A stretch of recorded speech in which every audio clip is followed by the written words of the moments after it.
স্বাস্থ্য খাতে জোরালো অগ্রাধিকার রেখে 2025-26 অর্থ বছরের জন্য সরকার 41,908 কোটি টাকার বাজেট ঘোষণা করেছে।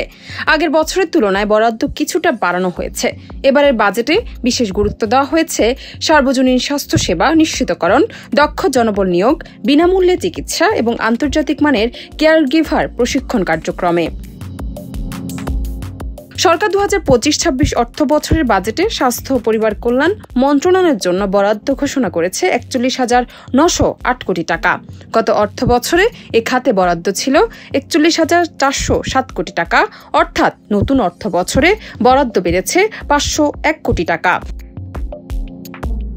2 জুন বিকেল 3টায় 7,89,999 কোটি টাকার বাজেট ঘোষণা করেন অর্থ উপদেষ্টা ডক্টর সালেউদ্দিন আহমেদ। এটি 2024-25 অর্থ বছরের মূল বাজেটের তুলনায় প্রায় 7,000 কোটি টাকা কম হলেও স্বাস্থ্য খাতকে দেওয়া হয়েছে অগ্রাধিকার। বাজেটে 2030 সালের মধ্যে দেশটির প্রতিটি নাগরিককে সার্বজনীন স্বাস্থ্যসেবার আওতায় আনতে নেওয়া হয়েছে বেশ কিছু কার্যকরী উদ্যোগ।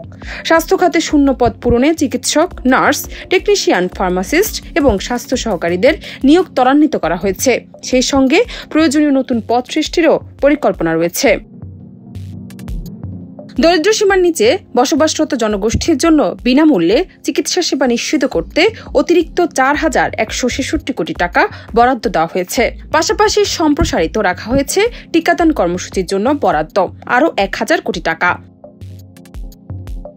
বৈদেশিক কর্মসংস্থানের সুযোগ বাড়াতে কেয়ার গিভারদের জন্য আন্তর্জাতিক মানের প্রশিক্ষণ প্রদানের উদ্যোগ নেওয়া হয়েছে।